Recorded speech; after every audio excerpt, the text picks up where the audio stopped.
at a university in Madison, Wisconsin, a few years ago, a team of neuroscientists arranged to present a conference, and they invited the Dalai Lama to be one of the speakers. And talking privately with them, he discovered that they were planning also a research project to find out what goes on in the brains and bodies of people who meditate effectively. And he volunteered some participants, and so he arranged to have sent to the university several Tibetan monks, all of whom had had more than 5,000 hours of meditation experience. And in the Buddhist tradition, there are different procedures that are practiced, just different forms of practice, just as we know them and have them. And one is compassionate sharing of goodwill with all living things. And when the monks were practicing that form of meditation, brainwave activity indicated that they were in a very focused, refined, meditative state. Because that process is completely selfless. You're not trying to get something out of meditation. You're not trying to make anything happen or to accomplish anything. You're just giving of yourself, of your essence. Just completely in a selfless way. Paramahansa Yogananda always prayed for the welfare of everyone every day. Usually in the morning he would meditate 2 or 3 hours in the privacy of his room at the Self-Realization Fellowship headquarters or wherever he happened to be living at the time. And he also used to tell disciples, as he told me frequently whenever I visited him, he used to say, stay in tune with me, because when you are in tune with me, I can help you more easily. When you are not in tune with me, it is like having static in the mental radio, and it's more difficult to help you. By attunement, he meant having mental and spiritual rapport with him. And I know you've all had that experience. Perhaps you do have that experience with someone where you have a sense of no matter where they are, even if they're not with you, in proximity to you, where you can see them, talk with them. When you think of them, you have a sense of warmth and an inner glow and a communication that is there. So always think well of others and wish for their highest good. If you do that, you can't walk around being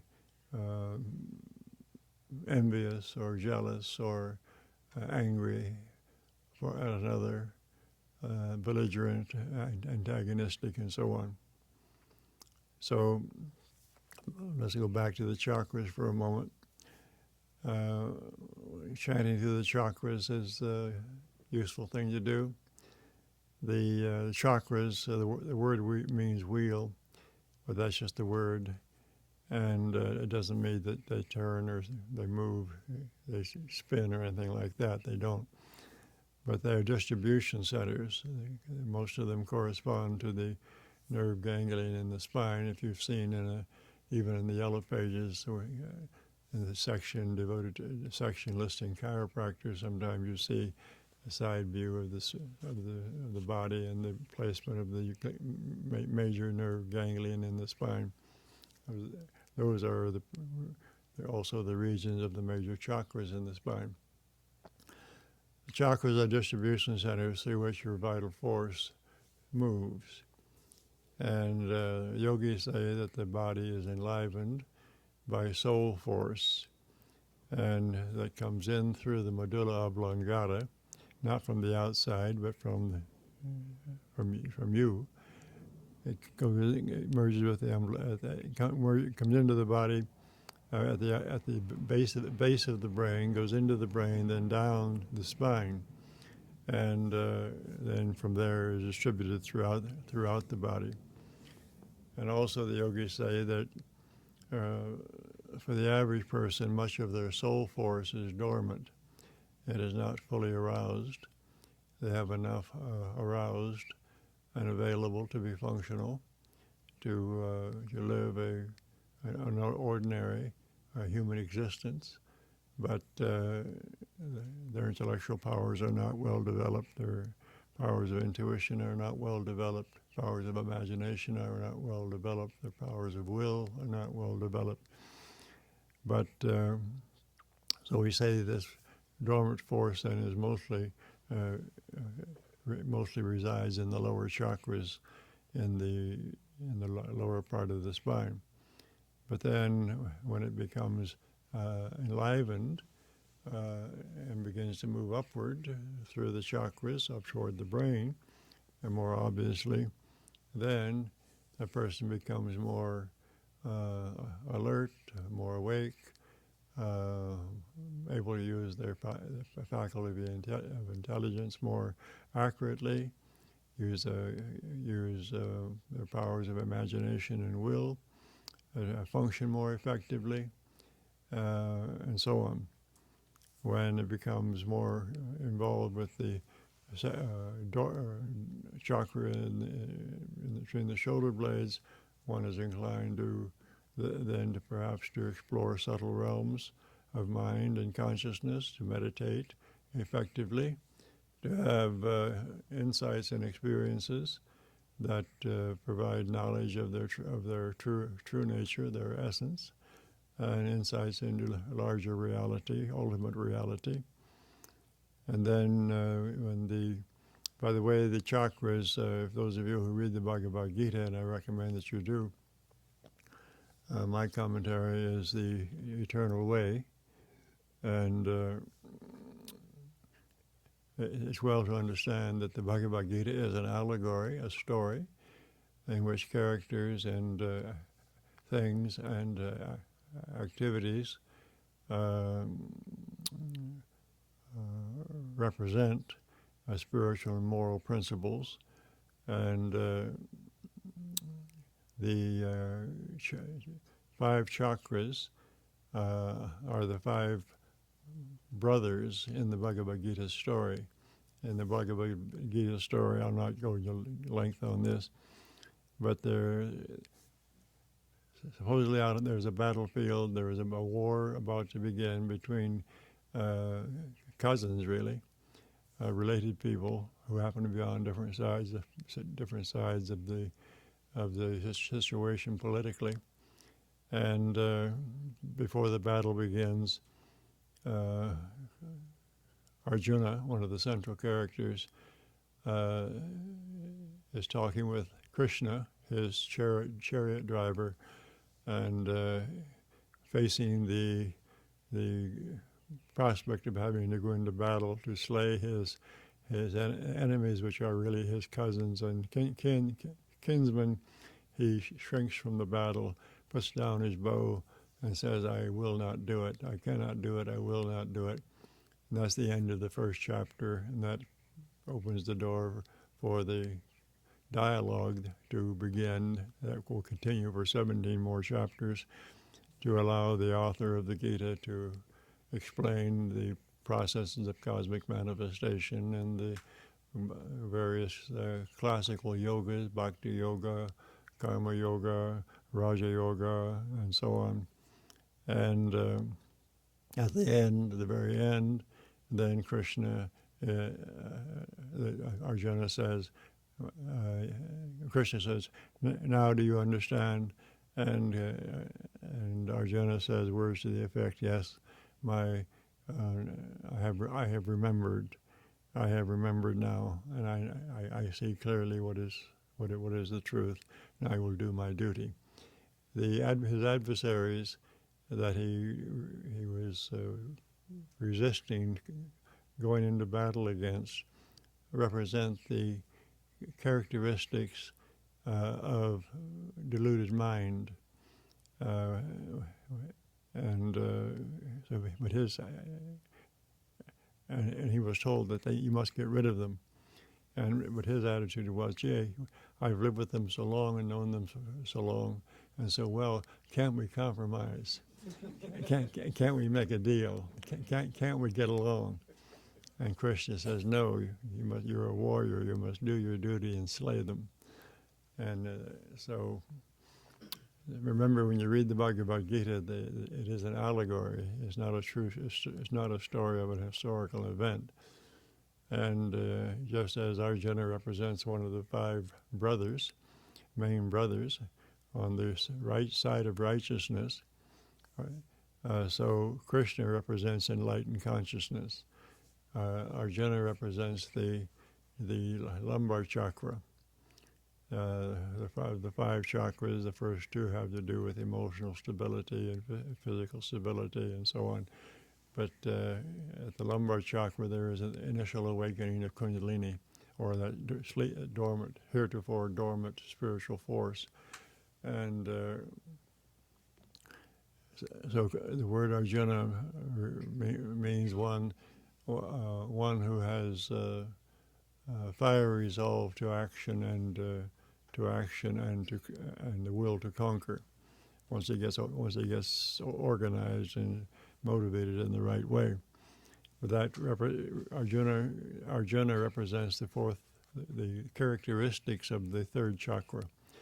The characteristics of the 4th chakra are represented by another brother, Bhima, who represents the power of pranayama, life force control, and therefore is invincible and can overcome all opposition.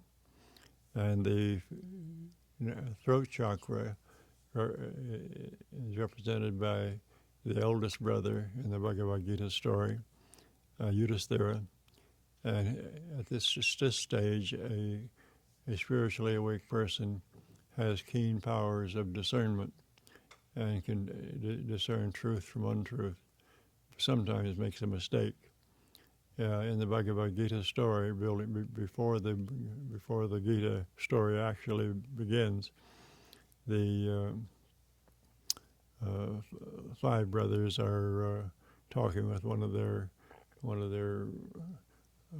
self-serving relatives, who invites Yudhisthira to a game of dice, and the dice are rigged, and Yudhisthira keeps playing, even though he's common sense.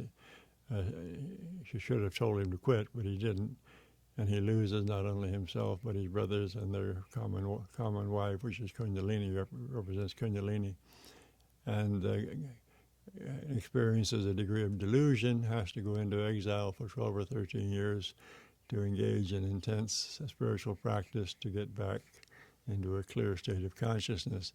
That's the build-up of the story of the Bhagavad Gita. But just as Yudhisthira made mistakes, even though he represents, that chakra represents keen powers of discernment, Paramahansa Yogananda used to say, sometimes if you play too much with the outer world and its fascinating appearances, sometimes you can err and get caught up and deluded and temporarily sidetracked, and have to pull back in and attend to your spiritual practices to get back to where you were, or get forward to where you need to be. So the activating the chakras can be useful. You don't have to be overly concerned about doing exercises to awaken the dormant forces in your lower chakras. They will become aroused as your aspiration to be self-realized becomes more pronounced and is sustained, and your devotion to your spiritual path becomes more intensive. So that is more focused and surrendered. I know there are many people who practice certain pranayamas and other yogic procedures to try to activate or stir up the sleeping forces, but if they are not emotionally stable and mentally well organized, and insightful.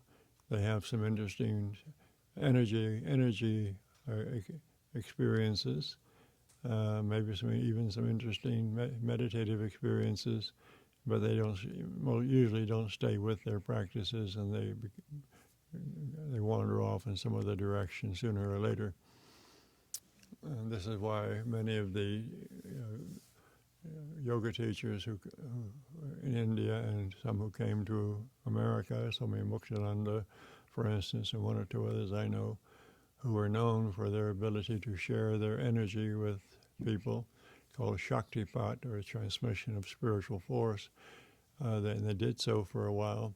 Many of them stopped doing it because they could turn people on and get them by, with creating a supportive environment and prayer, chanting, and other procedures and pranayama practice. But if the individuals were not emotionally stable or emotionally mature, and willing to settle down and focus on the ideal of being enlightened, and willing to hang in there and persist patiently, they decided it wasn't worth it. They could turn them on, and they could have some phenomena, but it didn't go anywhere. It didn't amount to anything. So some of those yogis just pulled back and said, "I'm not going to do it anymore." For the average person, 2 or 3 weeks after I met Paramahansa Yogananda, and I was at the SRF headquarters, I began to feel spontaneous energy movements in my spine, especially when I sat to meditate. It was like an electric current going up from the base, just like that, up so far. And sometimes my body would move and catch me off guard. Then I learned that if I relaxed, that when it happened, I could have this pleasurable surge of current that I could feel very strongly, but my body didn't move. I didn't have to allow my body to dramatize the energy movement. So, in our tradition, by I say our tradition, through our guru lineage, we emphasize relaxation and internal activity of the life force when it is aroused, without physical dramatization and emotionalism being involved. But again, when you read the Gita, remember it's an allegory, it's a story. And the battle is between the soul or the self's aspirations and the characteristics and conditions of modified or deluded mind. All right. And also the words of Krishna in the Bhagavad Gita can be taken as the inspiration and instruction from your own enlightened consciousness. So when Krishna says in the Gita, abandon all, forsake all and come to me, he's not saying, this is not a deity external to us saying, come to me. It is our own enlightened consciousness saying, give up all the small, petty human stuff and egocentric attitudes and behaviors. Just give them all up and surrender to your pure essence, which is your own Krishna, your own enlightened consciousness. So that's what you do when you meditate. You give up everything and just surrender to pure consciousness. You're not surrendering to a God outside of yourself or to anything external to yourself. You are surrendering to your own pure consciousness. And but activating the chakras can be helpful, because if you can feel the energies moving in the spine, and the quickening of the energy activity in the chakras, it's of interest to be aware of those sensations, but you can actually feel the chakras, feel the location of the chakras, so that when you're meditating, it's useful to keep your attention involved with the higher chakras from the heart or dorsal plexus, cervical, spiritual eye, and crown chakra.